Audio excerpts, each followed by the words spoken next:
y a vraiment quelque chose de pas net dans cette ville. Courez, on sort. Putain, on va crever là.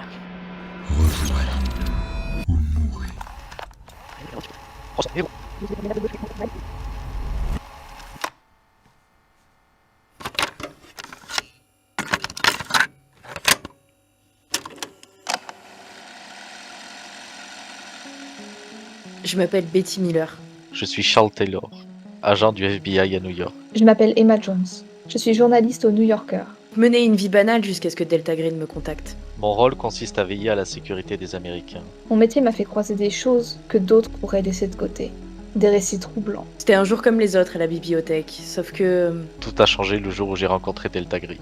Cela s'est produit lors d'une enquête particulièrement troublante, dans les profondeurs de la campagne new-yorkaise. Au début, je pensais qu'il s'agissait de simples légendes. Mais en creusant davantage, j'ai découvert des vérités terrifiantes qu'on n'ose pas admettre. C'est à ce moment-là que les agents de Delta Green sont intervenus. Et ensemble, on a découvert quelque chose qui dépassait de loin tout ce qu'on aurait pu imaginer. Une vérité inexplicable. Vous luttez réellement pour protéger le peuple américain, comme cela devrait être fait, en les protégeant des vérités que d'autres préfèrent ignorer. Mais plutôt de m'écarter, ils m'ont offert un rôle. Je les ai aidés à réécrire des articles, à effacer les traces d'une réalité que personne ne devrait connaître. J'ai participé à quelques missions pour vous, mais je ne me contente pas de ce rôle. Je protège le monde de ce qu'il ne pourrait comprendre, ni supporter. Je rêve un jour où je dirigerai ma propre équipe. Je suis sûr d'avoir ce que vous recherchez. Je ne veux plus me contenter d'effacer ces horreurs de la page. Je suis prête pour de nouvelles missions. Prête à plonger encore plus loin dans cette vérité qui me hante. Aujourd'hui, le soleil inonde la ville d'une lueur éclatante, faisant briller les façades et les vitres des gratte-ciel. On entend le bruit des rues animées, qui grouillent déjà de vie. Une symphonie de klaxons et de pas pressés résonne entre les bâtiments. Des bus bondés roulent le long des avenues bordées d'arbres, et les terrasses des cafés se remplissent de conversations animées. Les avenues sont constellées de taxis jaunes qui sillonnent la métropole. Malgré le chaos ambiant, tu te ferais un chemin dans la foule qui peuple le trottoir. Tu dépasses une rangée de cabines téléphoniques qui bordent un immense gratte-ciel, dont la porte principale est surmontée ostensiblement d'une mention en lettres blanches. Le New Yorker. Sans t'arrêter, tu entres par une des deux portes tambours et tu circules dans les couloirs faiblement éclairés jusqu'à l'ascenseur. Une fois sorti, au 15e étage, un brouhaha assourdissant se fait entendre. Les ordinateurs des bureaux, à boîtiers horizontaux, viennent d'être remplacés par les boîtiers verticaux. Tout le monde s'interroge sur cette nouveauté. Mais toi, tu n'as que faire de ces futilités. Et sans adresser la parole à qui que ce soit, tu entres dans ton bureau. La plaque fixée à la porte arbore ton nom, Emma Jones. Tu tires ta chaise pour t'asseoir, tout en observant d'un œil distrait le désordre de la pièce. Les étagères qui tapissent les murs débordent d'autres documents et de dossiers, dont certains finissent en piles instables posées à même le sol. Le bureau est à peine moins encombré, mais offre une place de choix pour le téléphone, posé bien en évidence. Le meilleur de ce tableau quotidien étant bien sûr la large fenêtre offrant une vue imprenable sur toute la ville en contrebas. Tu commences ton travail avec un article des plus basiques. Un restaurant, The Pie, fait beaucoup parler de lui. Un couple russe a établi un menu qui connaît un grand succès en ce moment. Tu commences par trier les documents sur ton bureau, en vérifiant bien qu'aucun sujet qui mentionnerait des événements paranormaux ne paraisse avant d'être retouché par tes soins. Quelques heures passent sans que tu ne les vois passer. Tu as presque terminé quand ton téléphone se met à sonner. Pas celui posé devant toi, mais un combiné dissimulé dans un de tes tiroirs de ton bureau. Ok, bah du coup, je décroche. Tu décroches. Un grésillement inhabituel te rappelle que cette ligne est cryptée. Bonjour, agent Médusa. Nous avons besoin de vous sur une affaire. Oui, je vous écoute. Il va falloir que vous vous rendiez dans une petite ville, à quelques kilomètres de Boston. Tout a été préparé pour vous, et nous avons déjà prévenu vos supérieurs pour votre absence. Il se passe là-bas des événements étranges. On a envoyé des agents sur le terrain, et cela fait 2 jours qu'ils ne nous donnent plus de nouvelles. D'après leur dernier rapport, des morceaux de journaux et articles occultes circuleraient dans la ville. Le Boston Globe en serait la source. C'est une petite agence de journalisme installée dans la ville. Ils sont directement liés avec l'agence de Boston. Pour vous assister, 2 autres agents seront également assignés à cette mission. Ensemble, vous devrez retrouver vos collègues disparus et éliminer la menace s'il y en a une. Peut-on compter sur vous? Oui, très bien. Vous prévoyez combien de jours pour cette mission? Tout le temps qu'il vous faudra. Votre priorité est de découvrir ce qui se cache là-bas. Très bien, je pars dans l'heure. Vous retrouverez les 2 autres agents à l'hôtel de ville. Très bien, je prépare mes affaires et je pars. Parfait. Au revoir. Au revoir et bonne chance. Je voulais juste prévenir mon éditeur que je pars sur une enquête, pour un article, et que j'ai fini le projet qu'il m'a demandé de finir pour Comedy. Donc il n'y aura pas de souci pour la publication. Tu sors de ton bureau en direction de celui de ton éditeur pour lui expliquer la situation. Ok, je serai par contre avec sûrement un indique, donc il faudra surtout pas me contacter, sinon je risque de prendre peur. Donc je vous contacterai, chef. J'ai été prévenu, en effet. D'ailleurs, on m'a fait parvenir ça pour vous. Tenez. Ton chef ouvre un de ses tiroirs et te tend une enveloppe que tu ranges précieusement dans une de tes poches. Soyez prudente comme toujours. Ah, et j'oubliais, une valise vous attend en bas. Une fois la conversation avec ton chef terminée, tu sors de la pièce. Tu en profites pour regarder le contenu de l'enveloppe. À l'intérieur, un billet d'avion et un pins en forme de triangle. Au rez-de-chaussée, tu récupères la valise qui t'attend et tu quittes le bâtiment. Quelques instants plus tard, tu fais signe à un taxi et tu pars en direction de l'aéroport. Betty Millers, 30 minutes d'avance, comme tous les jours. Tu prends ta clé et tu ouvres la porte de la bibliothèque de New Winton. Machinalement, tu retournes le panneau fixé à la porte vitrée pour signaler l'ouverture. De grandes piles d'ouvrages qui doivent être triés et replacés dans les étagères t'attendent. Tu te mets directement au travail. Tu arrives à peine à la moitié de ton rangement quand une sonnerie brise le silence. Elle vient de la petite pièce derrière toi qui sert habituellement de bureau ou de salle de repos aux employés de la bibliothèque. Je lâche tout. C'est un peu le moment excitant un peu de ma journée, de ma vie un peu routinière, pour décrocher immédiatement. Tu décroches. Au départ, un long bruit, suivi de plusieurs interférences. Tu comprends qu'on chiffre la ligne. Bonjour, agent Watson. Au rapport. J'aurai besoin de vous sur le terrain pour une première mission. Pendant combien de jours? Une semaine devrait être largement suffisant. Nous pensons que vous serez un élément fort lors de cette mission. Des documents ont été retrouvés dans une petite ville à proximité de Boston. Et vos qualités d'analyse seront un atout majeur. Parfait. Je pars quand? Tout de suite, tout est prêt. Vous aurez juste à vous présenter à l'aéroport d'Hartford. Où est le point de rassemblement? À l'hôtel de ville de Milton. Une valise vous sera confiée à l'aéroport. Vous aurez toutes les informations nécessaires et de quoi vous changer. 2 autres agents devraient vous rejoindre. Comment est-ce que je les reconnaîtrai? Je sais que c'est votre première mission, mais ne vous inquiétez pas, ils vous reconnaîtront. À l'intérieur du bagage, nous vous fournirons un pins. Suivez la procédure en le gardant bien visible pour les autres agents. D'accord. Faites-moi le meilleur compte-rendu possible, agent Watson. Si vos résultats sont satisfaisants, nous pourrons peut-être vous trouver une place aux archives de l'agence.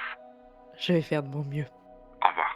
Direct, j'envoie valdinguer la petite roulotte de livres à trier. Je prends mes affaires, mon sac à main et je file vers la sortie. Juste avant d'ouvrir la porte, tu prends le téléphone à l'entrée et appelles un taxi. Puis tu sors de la bibliothèque que tu fermes minutieusement. Il est encore tôt et le silence règne encore dans la rue. Au coin d'un bâtiment, un chat t'observe intensément. L'ambiance est étrange, mais après quelques minutes, le bruit du taxi rompt le silence et chasse le félin. Sans perdre de temps, tu montes dans la voiture et tu donnes la direction au chauffeur. L'aéroport. Après 1 heure de trajet, tu arrives à destination. En te présentant, on te remet une valise et on te demande d'attendre pour pouvoir embarquer pour ton vol. Tu regardes ce que t'a laissé l'agence. Des vêtements, de la nourriture, une lampe torche et dans une enveloppe, un pins en forme de triangle. Encore 30 minutes d'attente. Des passagers circulent dans tous les sens. Des claviers résonnent dans tout l'open space et des bruits de paperasse se font entendre dans les bureaux au loin. D'ailleurs, un autre bruit de papier marque notre attention. Dans un bureau à Washington, un homme circule entre ses collègues. Il entre dans une petite pièce. Les initiales FBI sont gravées sur sa veste. Il se pose derrière son bureau. Je suis en train de régler un peu de paperasse sur la dernière affaire que j'ai eue, des petits cambrioleurs qui s'amusent à passer des temps en état et piquer 2-3 coffres-forts en kidnappant 2-3 mamies si jamais il y a la police qui arrive, des trucs comme ça, quoi. On frappe à ta porte. Un de tes collègues entre. « Hey Charles, excuse de te déranger, mais il y a quelqu'un pour toi sur la 13. » Vas-y, passe-le-moi. Tu prends ton téléphone et tu le règles sur la fréquence 13. Au départ, un long bruit blanc se fait entendre. Tu reconnais directement les méthodes de Delta Green. Comme d'habitude, quelques interférences, tu sais que la ligne est sécurisée. Agent Burton, Oui, nous avons besoin de vous sur une mission. Il va de nouveau falloir faire vos preuves. y a pas de problème, je suis prêt. Dans le cadre de cette mission, Nous aurions besoin que vous protégiez 2 de nos agents. Ce sont des agents formés ou... Cela va être leurs premières expériences du terrain. Elles ne sont donc pas habituées à tous les rudiments de Delta Green. Je ferai en sorte que tout se déroule bien. Très bien. Nous allons vous donner des informations que vous jugerez bon ou non de transmettre aux 2 autres agents selon leur comportement envers nous. Dans la ville de Milton, cela va maintenant faire bientôt 1 mois que des disparitions d'enfants ont lieu. Au départ, nous pensions simplement à des enlèvements et nous ne sommes pas intervenus. Mais depuis quelques jours, la communication avec les habitants devient de plus en plus difficile. Nous avons donc envoyé 2 agents, mais cela fait maintenant plusieurs jours qu'ils ne nous donnent plus de nouvelles. Votre mission est de découvrir ce qui se passe dans la ville et de faire le ménage si nécessaire. Vous avez les dossiers des enfants? Vous avez des documents à disposition sur eux. Ok, très bien. Est-ce que vous pouvez aussi m'envoyer un petit récapitulatif des capacités des personnes que je dois protéger aussi? Oui, vous aurez accès à quelques informations de nos agents. Ok, très bien. Je pars dans la demi-heure qui arrive. Parfait. Une enveloppe avec votre billet et une valise vous attendront dans le casier 45 de l'aéroport. Le code est simple. 56 84 75. Nous vous souhaitons bonne chance. De la réussite de cette mission pourraient dépendre vos prochaines affectations. Et peut-être pourriez-vous intégrer officiellement les forces principales de Delta Green. C'est vrai que ça me plairait beaucoup. J'en ai marre de tous ces papiers. Au revoir. Tu sors des bureaux du gouvernement, tu passes devant ta voiture de fonction, mais tu sais que tu dois éviter de te déplacer avec ton véhicule personnel quand tu travailles pour l'agence. Tu appelles un taxi et direction l'aéroport. Ce n'est pas la première fois que tu suis cette procédure. Tu récupères assez rapidement les affaires habituelles dans le casier et tu embarques pour ton vol.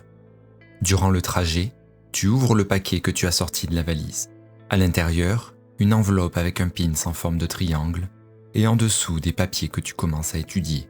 Tu découvres une photo de l'agent Medusa et d'après les informations du document, elle a pour mission d'enquêter sur les journaux de Milton et de détruire des preuves potentielles. L'agent Watson, quant à elle, a une grande importance. Elle possède des connaissances essentielles au futur de Delta Green. Il faut la tester pour voir comment elle se comporte sur le terrain, mais il faut la protéger à tout prix. Concernant les enlèvements, cela a commencé il y a 1 mois, quand 2 enfants ont été portés disparus, Frederick Smith et Geoffrey Johnson. Dans les jours qui ont suivi, c'est une 12aine d'enfants qui ont disparu à leur tour. Tu as à ta disposition les adresses de chaque famille victime de ce drame, une petite carte en carton avec un numéro de téléphone pour joindre Delta Green en cas d'urgence, les adresses des différents hôtels de la ville, ainsi qu'une arme, un Colt Double Eagle. Après 1h30, tu arrives enfin à Boston. La chaleur suffocante pèse lourdement sur la ville.